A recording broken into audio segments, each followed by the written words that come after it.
The next company is Ferroamp, and with us here physically we have the CEO, and it is Christer Werner, and he will tell us more about what Ferroamp does. But they have developed what they call energy hub system, bringing a new future-proof way of integrating solar PV, energy storage, and DC loads in one system.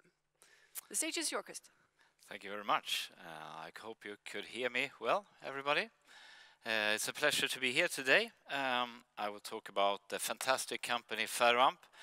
I will give you a short introduction to the company, where we are coming from, and our story, and where we are heading. I will also give you a brief outlook of the trends, the large trend that influences us and makes our solution both unique and as a tool for solving a lot of the challenges that we have ahead of us.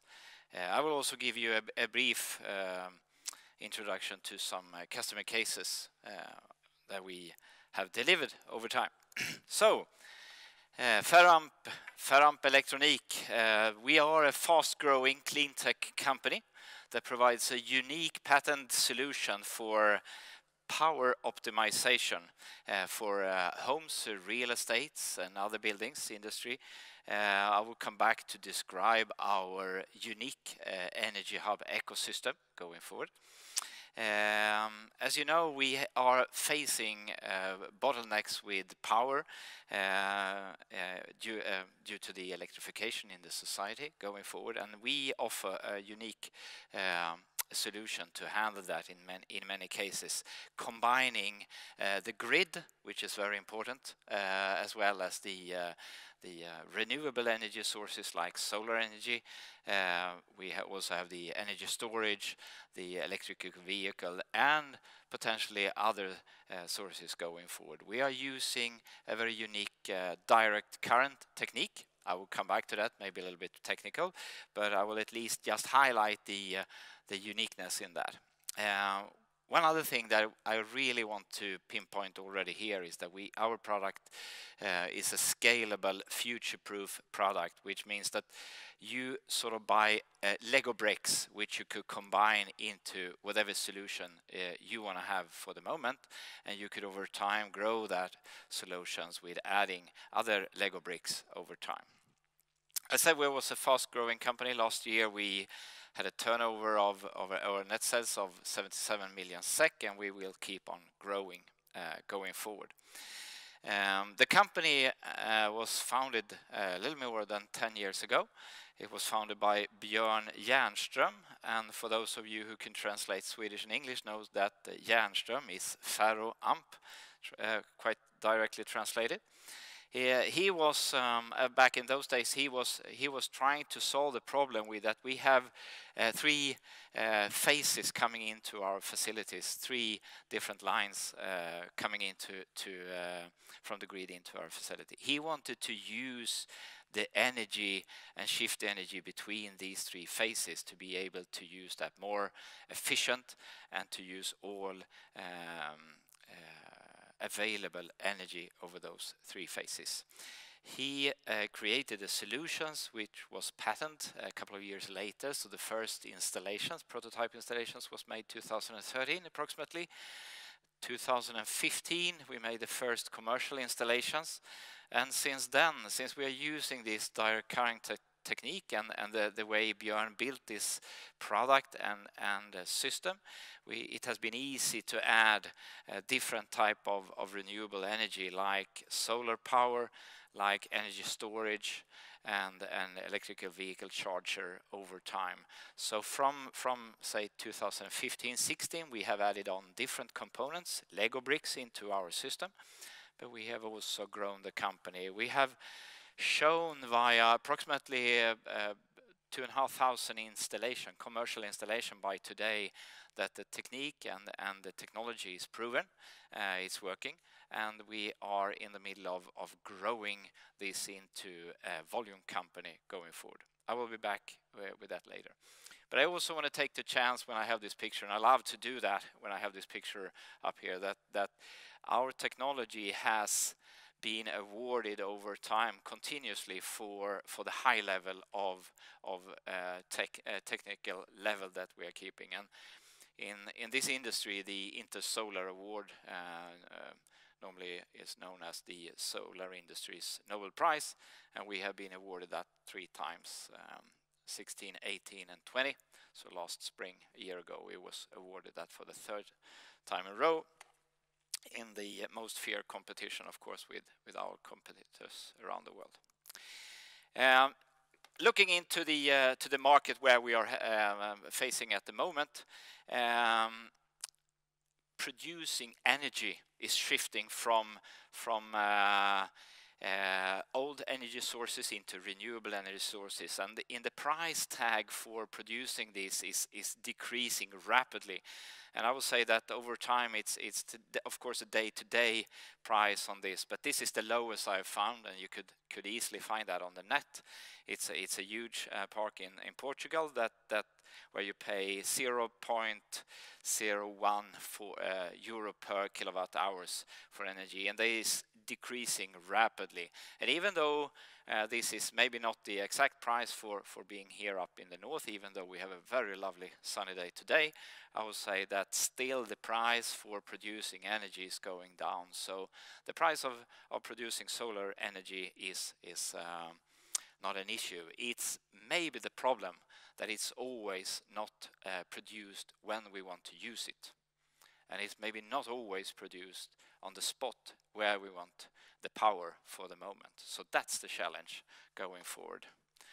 Another big race, I would say, that is over for time being is the electrification of the vehicle fleet. I say that nobody doubt about that the fossil driven engines will be, that time is over, and we have it's maybe counted in months rather than in years now when the electrical vehicle is rolled out in a huge amount.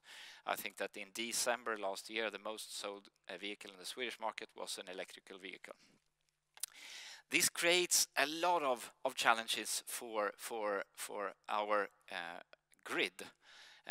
All this vehicle needs to be charged over time, and here's a picture of a lot of personal vehicles, but I will also highlight and stress the fact that a big problem in the Western world is for reducing the carbon dioxide emission is to get the big and largest cities free from fossil driven cars. So all the last mile transportation is into city, as well as public transportation needs to be electrified, and that puts a huge demand into being able to charge these over time. So not only the vehicle that we buy and have at our homes, it's also the public transportation and the last mile transportation into large cities where the grid for the moment are not able to cope with the amount of power needed at certain times. This is a picture a couple of years back. This was what we paid at Nord Pool for the energy, and what we paid in Sweden for the grid. And as you could see, we pay more to transport the energy and the power to the place where we need it than we pay for the actual energy. And I said, I think this picture is from 2017. It's from Nord Pool. But if we are looking today, I would say that the change will even grow. So we will pay more to have the power when we need it than we actually pay for the energy, even though there will be fluctuations over time, which we have seen over the last month here in Sweden, at least, when we had a very cold winter. So to have the power at the place where we need it will be a crucial thing going forward. To summarize the market trends, we foresee is that we have an increasing electrification in the society. We'll need more energy, and the energy is produced by renewable sources, not always producing when we really want the energy. It's not always produced at a spot where we need it. It's not always plannable for that.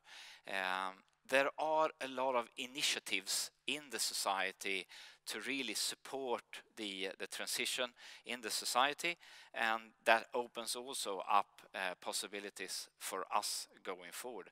I will come back to a very specific initiative that is really important for us. But this is a key trend for us, and the European Union has taken the lead in many of these cases in the world for electrification, as well as changing the society into renewable energy sources. We have the overall technical development or technology development in the world in many areas. I've talked about the price pressure on solar energy, but don't forget also the handling of data and the machine learning and artificial intelligence, and all comes with big data handling that could support a more smart and optimized energy system. And what we said is the transition into electrified vehicle fleet. So those are the big major trends that we see, that with our system we have solutions for solving some of the challenges.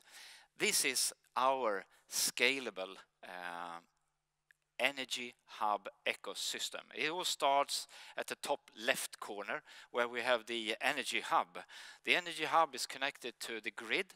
The energy hub is measuring all the other components that we connect on the direct current side.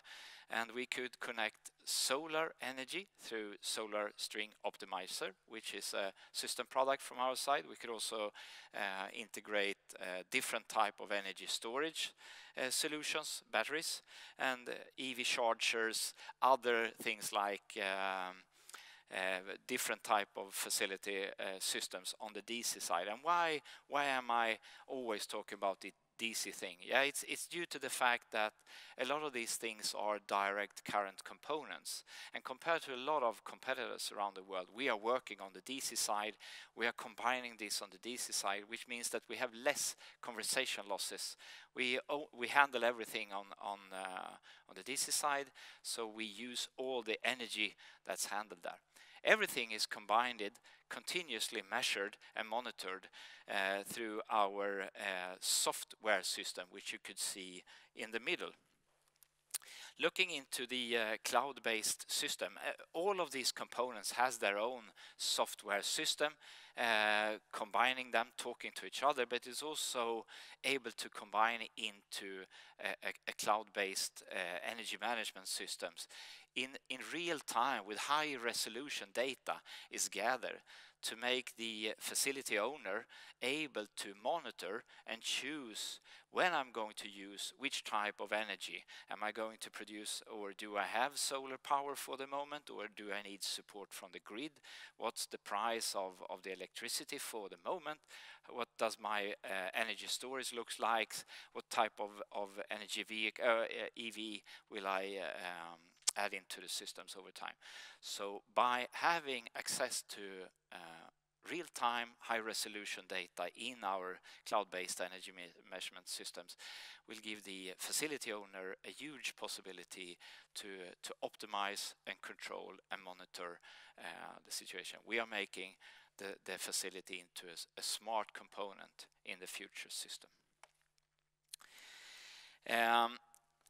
One thing that I didn't mention from the beginning is another smart component that we are alone with on the market, and it's a dynamic phase balancing system. I talked about the 3 phases, and I talked earlier about Björn's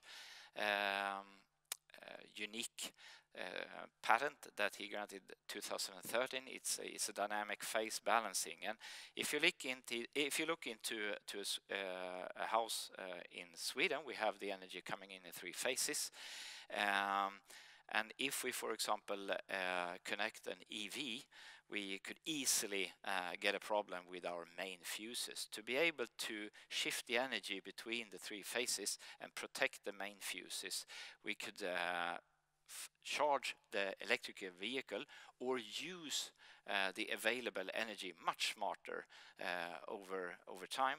We could also give the the facility owner a possibility to save or reduce grid cost. I talked earlier about that we are paying more for the grid than we do for the actual energy. So by using this in real time on a dynamic way, we could actually protect the main fuse, we could lower the main fuse in a building, and we could save grid cost. Combine that with continuously measuring all the components on the system as well as the grid, gives you a huge benefit and opportunity. And opportunity to charge your electric vehicle very fast. To give you some example of customer applications, finally, what we have delivered, this is mobile charging solutions that we may produced or developed for Vattenfall. This is a mobile support to the grid. In this example, it's placed on a ski tour high north of Sweden, where the snowmobiles were charged for handling that. This supports the grid. The grid at the place were not sufficient or didn't offer the correct amount of power to be able to charge the snowmobiles for time. But these solutions contains an energy hub system. It contains energy storage, which is slowly charged and monitored by the energy hub, and we could connect snowmobiles and fast charge them over time. This has been moved around in different locations by Vattenfall, supporting areas where the grid is weak and there will be a lot of need of power for a short moment. This could also be installed on a fixed installations that we have made in many cases, especially, for example, parking garage, where the parking garage want to invest in to build out the EV charging possibility, but that would take a long time to dig down more copper in the ground in the middle of cities. The project time is both extremely expensive and takes a lot of time. We could sort of install this on a fixed installation and support the grid with power capacity to charge EVs. We have a couple of those kind of installations made.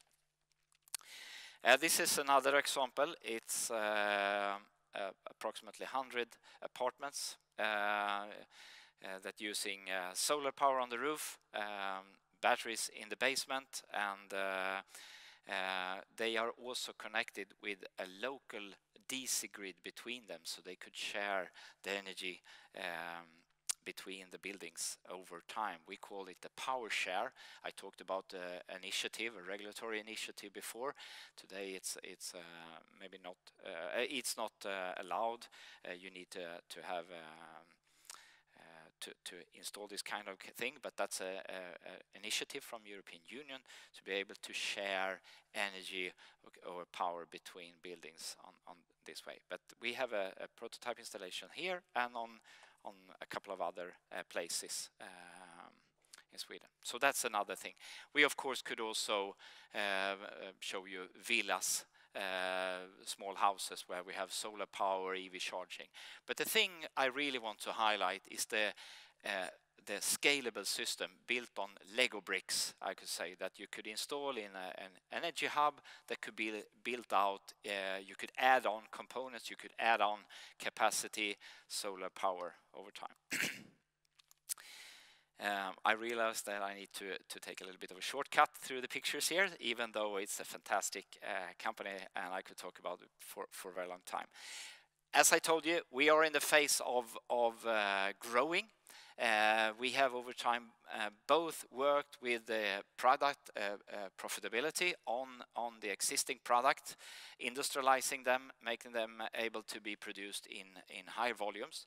We have worked with our sales and distribution channels. We have build a foundation that we will over time gradually grow outside Sweden on an international journey into Europe. We are working with building the company's structure, the organizational structure, and the capacity to growing this into an international volume company over time. we will add on, I talked about the energy management system, we'll add on business streams in services as well as software as a services license solutions over time. Okay, thank you for giving me the opportunity to be here and thank you, give you Christer. a quick Yes, brief. one quick question. Yes. In a global perspective, from a global expansion perspective, the electricity systems are very different from country to country. They are. Is this a problem for you to address in your expansion plans? Yes and no. Of course, the sort of the solution might support different challenges in different countries, and there will be different type of what I say, unique selling points. But basically, the capacity problem looks the same. So of course, there will be different type of standards that we need to be compliant with. But this is not a big no, problem. No, it's not a big thing. Well, thank you very much, Chris. Thank you very much. Bye.